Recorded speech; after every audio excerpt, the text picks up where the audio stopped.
안녕하십니까. Y타임스 논평의 주북일입니다. 검찰이 직속 상관인 법무부 장관 집에 대해서 압수수색을 했죠. 10월 3일이 분수령이 될 것으로 보입니다. 아마도 이 조국 장관은 이번 주 안에 검찰 포토라인에 서지 않을까 보여집니다. 그런데 박근혜 전 대통령에 대한 적폐 수사를 이 문재인 정부가 했었죠. 이 적폐 수사가 부메랑이 돼가지고 조국을 잡는 무기가 될 것으로 보입니다. 검찰은 권력층 핵심에 대한 부패 카드를 쥐고 이 권력과 전면전을 각오하고 있는 것 같습니다. 검찰이 다시 진검을 빼들고 직접 조국을 향해 돌진하기 시작했습니다. 검찰은 23일 아침에 일찍 자신들의 직속 상관인 조국 법무부 장관의 서울 방배동 자택을 압수수색했습니다. 이 조 장관 가족 관련 의혹을 수사하고 있는 서울중앙지검 특수 2부죠. 고영건 부장검사가 맡고 있는데요. 이날 오전 9시쯤에 조 장관의 집에 검사와 수사관들을 보내가지고 압수수색 영장을 제시하면서 PC, 하드디스크와 업무 관련 기록, 또 이제 금고에 대한 그런 여러 가지 것들을 지금 확보하고 있는 것으로 보여집니다. 검찰은 이미 조 장관의 부인 정경심 교수가 자산관리인으로 일했던 증권사 직원한테 그 자택의 PC에 하드디스크 교체를 요구했었죠. 그때 이제 증권사 직원 김모 씨한테 자택 PC 하드디스크 2개를 이미 제출받은 바 있습니다. 그런데 이번 조 장관 집에 대한 검찰의 압수수색 목적은 이 조 장관 부부가 은폐하려고 했던 서울대 인턴과 이 동양대 표창장 위조 의혹 등 뭐 이런 걸 포함해 가지고 조국 장관하고 부인 정경심 교수의 증거인멸, 또 증거인멸 교사 혐의, 은닉, 방조 혐의, 이런 것들을 확인하는 데 목적이 있는 것이 아닌가 보여집니다. 검찰은 또한 증권사 직원 김 씨로부터 정 교수의 부탁으로 하드디스크를 교체하던 날 자택에서 조국하고 마주쳤다는 진술을 확보한 바 있지 않습니까?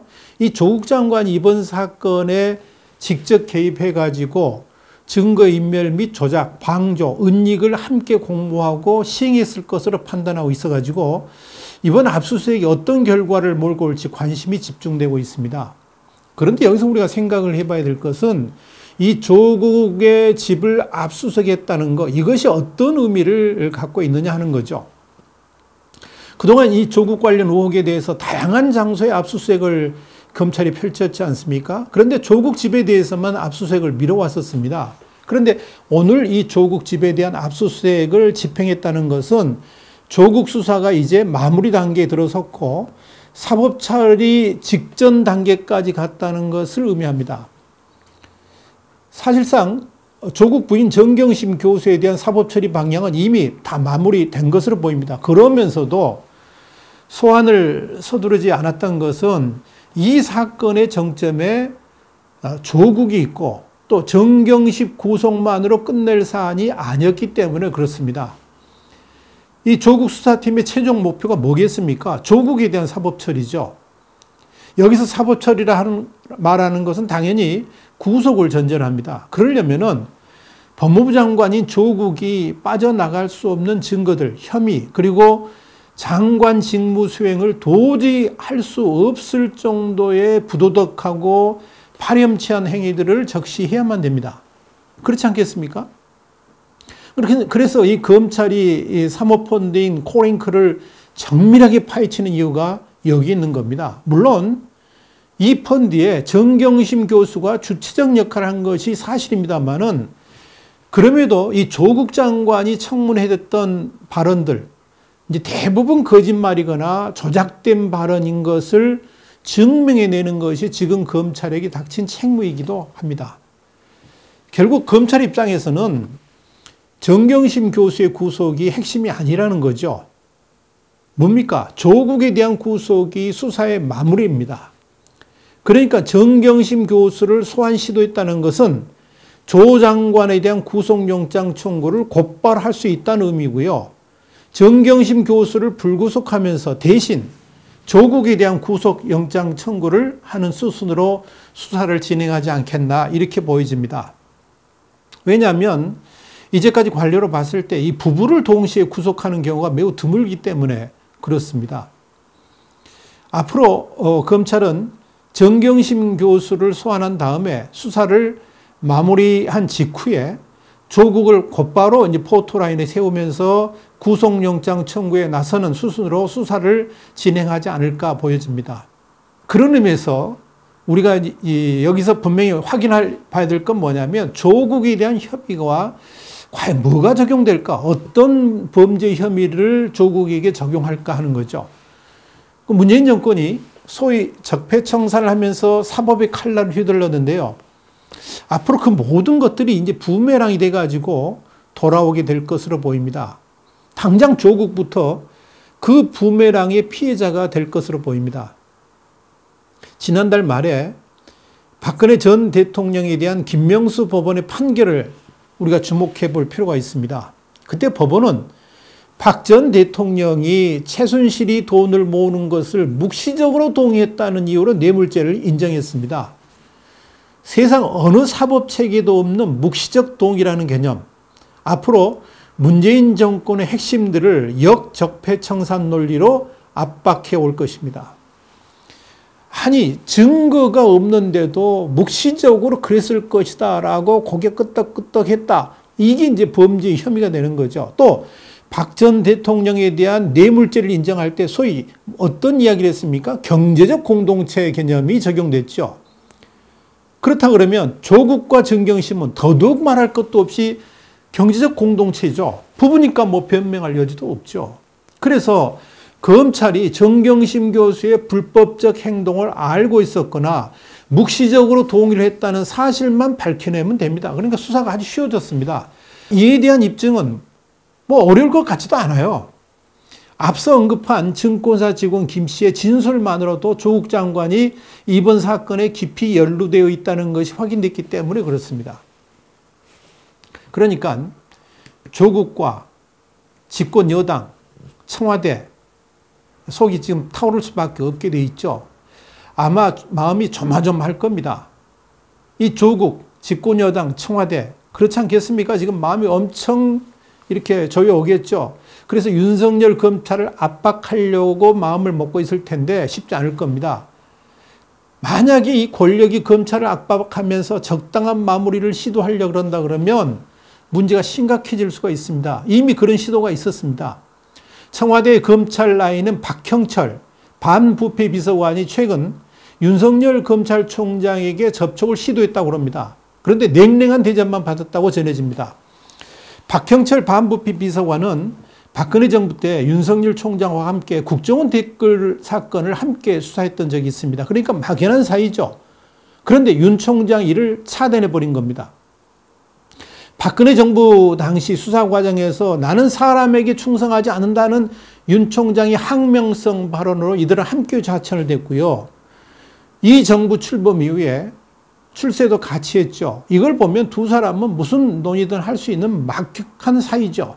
그런데 윤 총장은 이 라인마저 단절시켜버릴 정도로 이 청와대의 간섭이라든지 압박을 무시하면서 일점불사의 각오를 다지고 있다. 이렇게 우리가 볼 수가 있는 겁니다. 이걸 다른 말로 표현한다 그러면 검찰은 권력의 어떠한 압박에도 전혀 굴하지 않고 끝까지 당당하게 나아가겠다는 의지의 표현을 지금 직접 윤 총장이 보여주고 있는 겁니다. 그러니까 청와대를 비롯한 권력의 압박이 아마 시도를 했겠습니다만은 먹히질 않으니까 이제 친문 진영에서 친여권 성향의 시민단체를 동원해가지고 검찰 압박에 나섰죠. 지난 20일 저녁에 검찰청 앞에서 시위가 이제 바로 그런 건데요.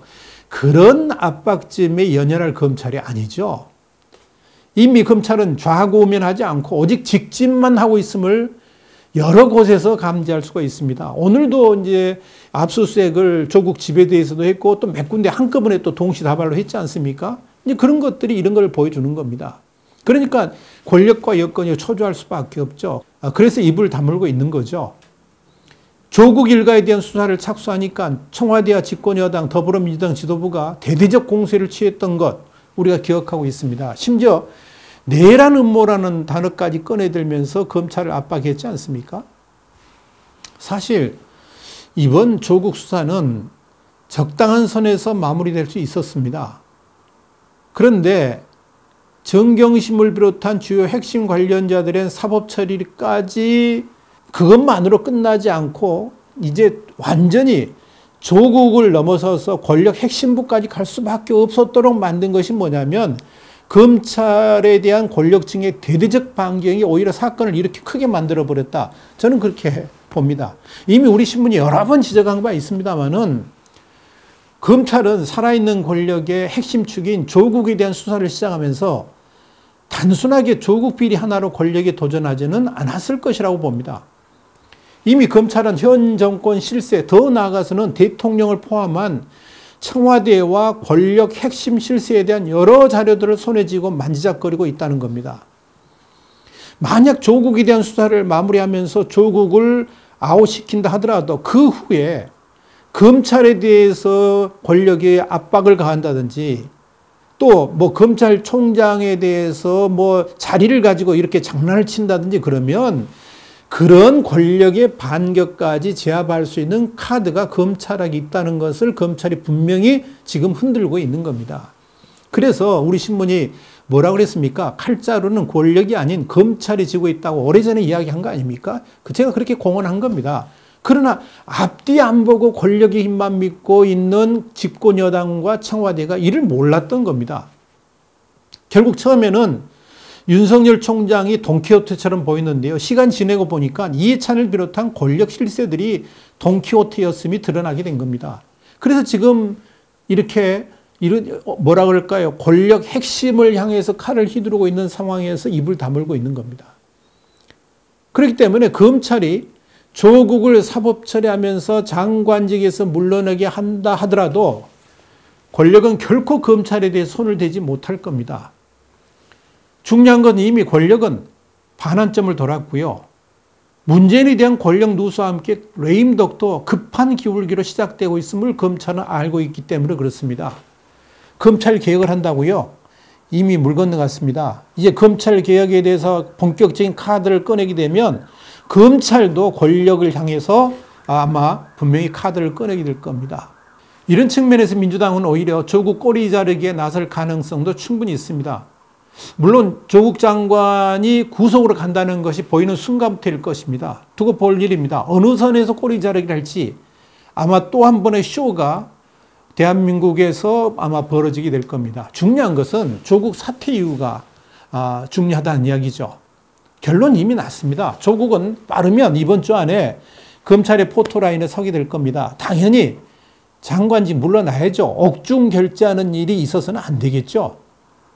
그런 의미에서 10월 3일이 아주 중요한 분기점이 될 것입니다. 한미 정상회담을 마치고 돌아오는 문 대통령이 곧바로 조 장관에 대한 사임을 결정하게 되지 않겠나 보여집니다. 그렇지 않으면 10월 3일에 국민 총궐기를 직면해야 되기 때문에 그렇습니다. 10월 3일에 광화문 광장에서의 대규모 시위에 김을 빼기 위해서라도 그 이전에 조국에 대한 진퇴 여부를 결정하게 되지 않겠나 보여집니다.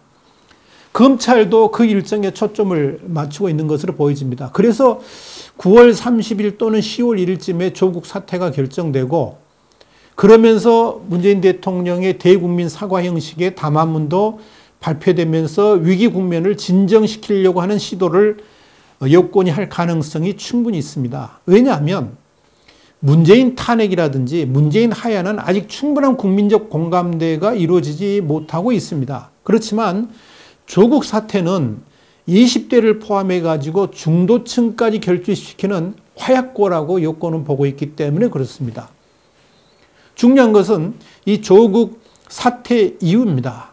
이 조국 사태 이후에 전국이 어떻게 흘러가느냐에 따라서 앞으로 문재인의 레임덕이 더 빨라지면서 정권이 무너질 수 있는 가능성이 있는가 하면 그렇지 않는다 그러면 만약에 야당이 제 역할을 못한다 그러면 문재인 정권은 더 지속될 수 있기 때문에 그렇습니다. 다행히 자유한국당이 최근 들어서 전국 주도의 가능성을 보이고 있습니다.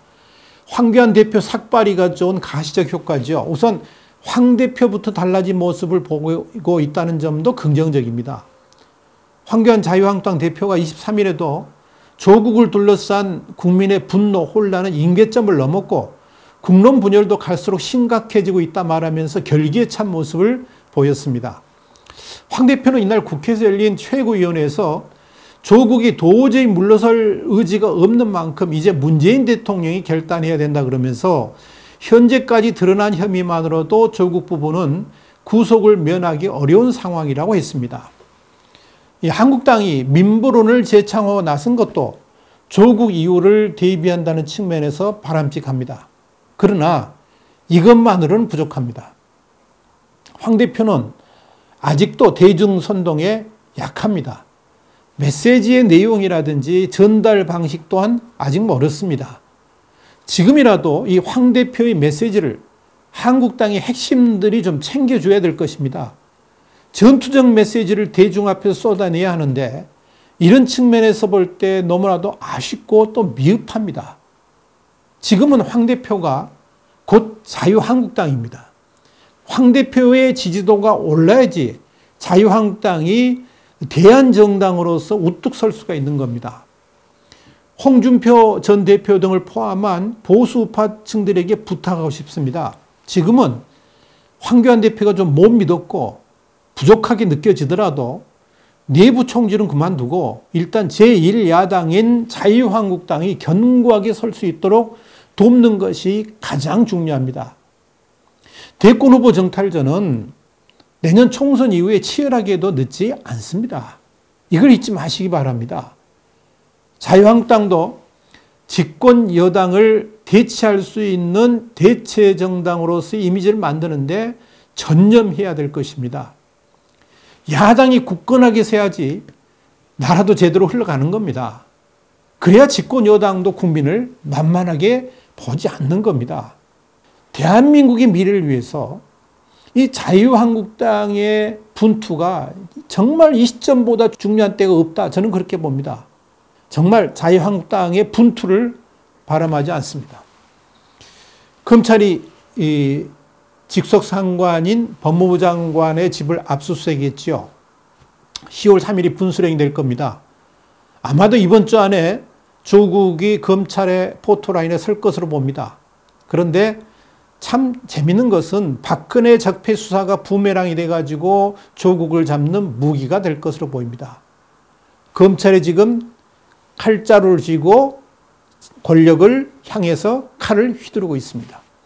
화이트타임스 논평이었습니다. 다음 시간에 다시 뵙겠습니다. 감사합니다.